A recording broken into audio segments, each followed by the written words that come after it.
துன்பம் தாமா வருது. ஆனா நான் ஓரளவு தெளிவாதான்ப்பா இருக்கேன். உன் திருவடியை இருக பற்றி வாழ்ந்த வாழ்க்கையில நான் கத்துக்கிட்டதுன்னு சொல்லி அன்றே என் ஆவியும் உடலும் உடமையெல்லாமே கைலைநாதனே நான் கருவில் இருந்த அந்த முதல் நாளில் இருந்து நீ எனக்கு கொடுத்தது, இதுல என் பங்கு ஏதும் இல்ல அப்படின்னு தனக்கு தெளிவு வந்ததாக மாணிக்கவாசக பெருமாள் கூறுகிறாருங்க. இப்படிப்பட்ட நம்ம மாணிக்கவாசக பெருமாள் இன்னொரு பாடல்ல இன்னொன்னு சொல்றாரு.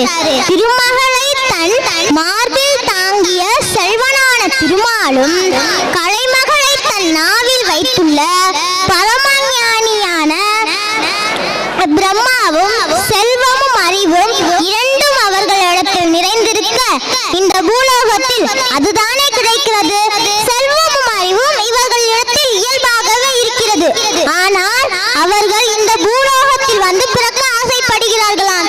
எதுக்கு அப்படின்னா இந்த பூலோகத்தில் இருக்க நாம எல்லோரும் சொர்க்கம் போகணும் சொர்க்கம் போகணும் சொர்க்கம் போகணும் அப்படின்னு ஆசைப்படுவோம்.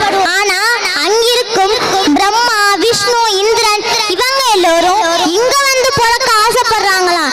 எதுக்கு அப்படின்னா பெருமானுடைய அளவற்ற கருணையே அதற்கு காரணம்.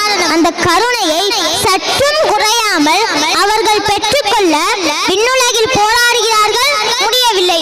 அதனால் மண்ணுலகிற்கு வருகிறார்கள். இப்படி நாம கண்ணப்பர் அளவுக்கு அவர் மேல அன்பு வைக்கணும். எனக்கு பேச வாய்ப்பளித்த அனைவருக்கும்